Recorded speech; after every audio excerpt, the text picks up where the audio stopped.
guys and dolls, welcome back. It's me, Cora. So today I'm going to be talking to you guys a little bit about my new hair extensions. I say new when really I've had them for months and I just never got around to actually coloring them a color that would match my hair because I was constantly changing up my hair color and I didn't really know what and where I was going with it, so I didn't want to, dye them and then have to re-dye them again. I did dye half of the extensions a few months ago because I kind of wanted to test the waters with it and I liked it, so today I decided to go ahead and dye the rest of them. So these extensions are from irresistibleme.com. I am not plugging them, I'm just saying that's who sent them to me. I am not saying that you should buy from them. They probably want me to say that.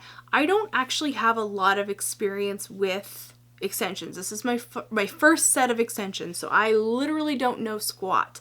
But from my own experience, I do feel like these are supposed to be like the super silky hair, and I think that these are actually quite thick and coarse, which is a good thing because they actually style really well. But in terms of matching them to my own hair, I don't think they do such a great job because my own hair is very silky and very fine. Now you can fake it and make it work, but I can't wear these straight. I have to wear them wavy because otherwise they just don't blend with my hair, period. And it's just a textural thing. I am on the hunt for an extension brand that actually has very fine hair. So if you guys know of one that has truly like baby fine thin hair, let me know because I'm less concerned. I mean, the volume's great, don't get me wrong. The volume is awesome. But I would be interested to find one where the hair texture matched a little bit more closely to my own personal hair. I'm not like mad that the texture doesn't match. I mean, what can you do? But I just, if I wanted to like get real with my fake in it, I might want a thinner hair texture. But if you're not like me and you don't have baby fine hair, it's probably not a problem. But I just want to be completely 100% clear about my feelings about them is that I super love them and I think they're great. And if you want hair extensions, this is where I got them from. But this video isn't to plug them. This video is to talk about dyeing them to match my hair and how I dye them because it's a bit of a process. And in that process, I'll also be showing you how I dye my own natural hair because I do the exact same process to most of my hair. So there we go. Other thing I want to mention is that I don't have super long extensions. I did not want the super crazy long down to the waist kind because that's just not a hair length that I would be comfortable with. I kind of wanted to go like in baby steps. One thing I really like about the Irresistible Me, and this is the only like Irresistible Me thing I'll say, is that the back weft that they have is really, really thick and it can be used a lot of different ways. You can use it for, doing ponytails. It has like this really super thick back band, which really helps hold on the weight of that hair because that hair alone is like double my own natural hair. It's kind of crazy how much hair is actually in this thing. The other thing that I like just about having an extension set with different sizes is I like that I can sort of like fill in gaps where I need it. Like I don't have to make it match perfectly on both sides. I can take like the little singles and like put them wherever I feel like I need them, which is quite cool. I might even have tracks showing at the moment. This is like my first time actually wearing a full head of extensions and it's pretty comfortable. I thought that it would be really like uncomfortable. The hair is so heavy. I thought I would have a headache. So with all of that said, let me kind of walk you through how I dye them. So the first thing is I have the platinum color. So it's completely blonde. There's no real pigment in it. It's been bleached. I can tell because the hair is pretty damaged on the ends. So I wanted to use something that was not super damaging. I didn't want to like do any more trauma to the hair, which is what I'm doing to my own natural hair as well. So I'm using a box dye from Natural Instincts. It's a Clairol line of hair dye. Now when I say box dye, I know a lot of you are like, no, I'm with you on that. But this is a very, very gentle box dye that has no ammonia, no peroxide, basically like a deposit only. So if you wanted to go to Sally Beauty Supply and buy like a level 10 developer and kind of go that route, you could do that as well. I personally enjoy buying this little box of hair dye because it's $8.99 at Target. Boom, pick it up, you're done. This is the burgundy shade and I just put that through the root section. When I do my own natural hair, I only do like whatever roots have grown in and maybe like an inch or two beyond and then take a comb and just sort of comb it through just a little bit to help blend it as I go. I decided to start doing this on my own natural hair to kind of give my hair a break from so much dyeing and to kind of use something a little bit less invasive, and also because I'm dyeing my hair dramatically darker than my natural hair color. And you can see I just set my tint brush down on the hair. Oh my god, this is so bad. Don't do that. Oh, that's the worst. My roots come in fast, like lightning fast. In fact, people have even mentioned to me like, wow, your hair looks like it's thinning out. And I'm like, dude, It's because I dye my hair a dark red color and my hair is naturally a light ash color. So the hair appears to have almost no color at all. I would lift up my roots and show you guys what they look like right now, but for one, I don't want to mess up my extensions, and for two, I actually sprayed a root spray in today to kind of help cover. It didn't really work that well. Anyway, with the large back clip, there are 4 wefts, attached to it. So I had to repeat this process back and forth 4 times to make sure that all the hair is covered. And I wanted to make sure I really showed you guys that entire process because it takes quite a bit of time to do, and I kind of wanted to show you how that works. You want to keep flipping it forward, backward, and also trying to protect the ends of the hair from the hair dye that you just did because you don't want to make any mistakes. So I'm using a teasing brush where the bristles are on different levels. Some are like shorter than others, and I use this to brush the color through the hair. This helps with the blend immensely. Depending on your skill level, you might be able to do free painting, but I am not Guy Tang. My philosophy with this is apply a little, blend, apply a little more, blend. It's kind of like eyeshadow.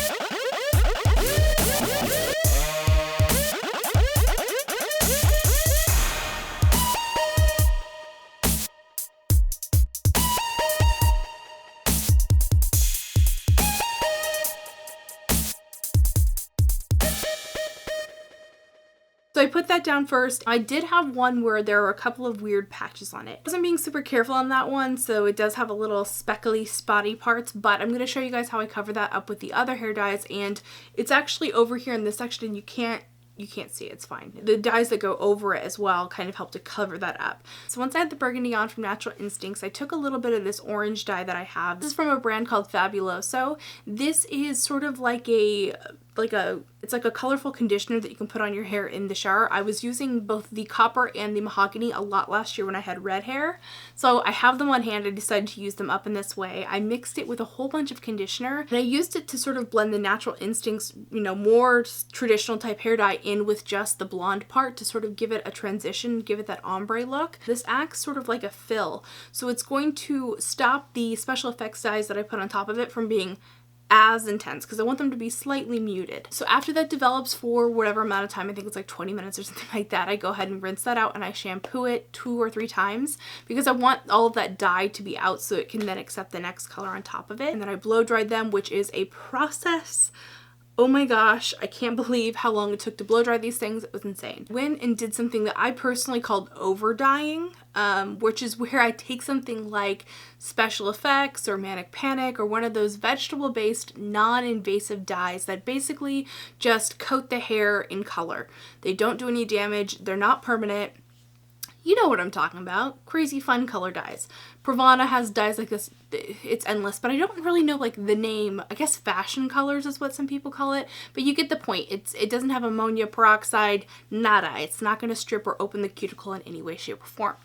Okay. So I mixed up a concoction of the Fabuloso Mahogany, which again is the conditioning coloring conditioner, so again, no damage, and then Special Effects Deep Purple, which is a super intense purple that if you apply a lot of it, it actually will make your hair look black, which is kind of cool.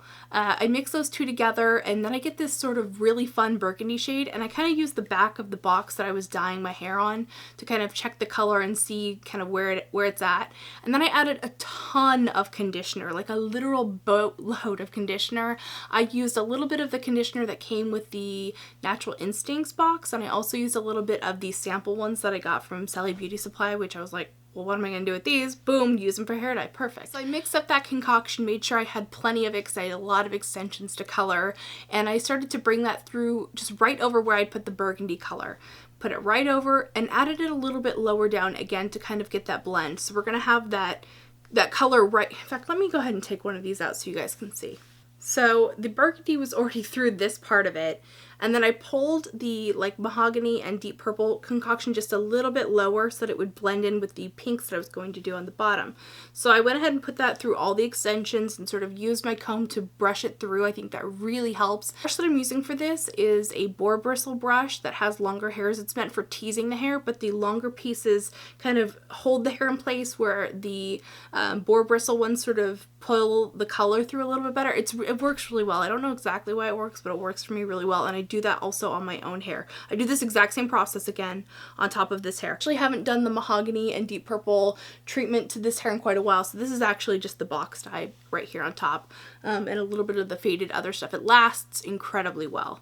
And then on the bottom, I mixed up a concoction of Virgin Rose from Special Effects and Atomic Pink from Special Effects, and it's about 50-50. I'm not really, I mean, and each time I do it, it's a little bit different. I had some extensions that I had dyed previously with the same sort of method, and those ones came out a little bit less bright because I did more of that fill with the orange. But these ones I wanted to be brighter because I wanted to have more of a pop. So just kind of knowing how to use the things and then using them to my benefit depending on what it is that I want to do with them. I mixed that up also with conditioner to sort of thin it out to make it a little bit less intense, and then this is the color that you get. It's super vibrant, it's really fun. Is this ombre as perfect as like Guy Tang? Hell no, but I'm not Guy Tang. Like, I don't know how to do hair like that, but I think for the fact that I really don't know what I'm doing, and this is the first time I've ever dyed extensions, I think these actually came out super badass. I'm really, really excited about them. In fact, I'm headed to LA this week to shoot something, and I think I'm going to bring these with me. I don't know if we'll use them, but I'm going to have them on hand because these are too much fun. Other thing is just in terms of rounding up all of this hair dyeing stuff, after I went ahead and let those set, because those kinds of dyes can stay on the hair for a long time, I left them on for about an hour, and then I rinsed them out. I thoroughly shampooed them 2 or 3 times just to really get all that dye out, because you don't want every time you touch your hair for it to have that funky. Usually when I dye my hair, my hands are like purple for a couple days. In fact, they're a little tiny bit tinted right now, but not too bad because I thoroughly washed them and everything. And then I used the last little bit of my deep conditioner to hydrate and really seal all of that color in, and this is what you get. I love the way that these look. They're really fun.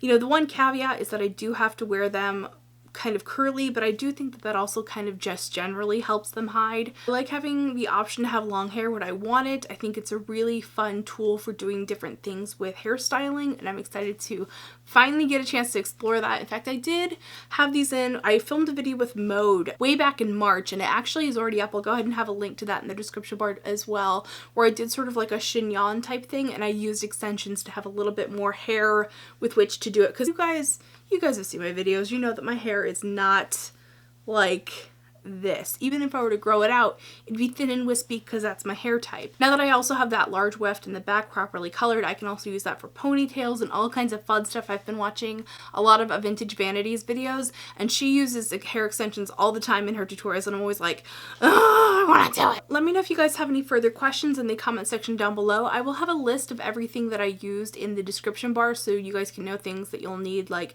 tint brushes and all the different dyes. I know that it's a lot. One thing that I like to do personally is I like to have a few different hair colors on hand. I almost use them much in the same way that we use makeup products. For me, it's like a makeup supply or an art supply.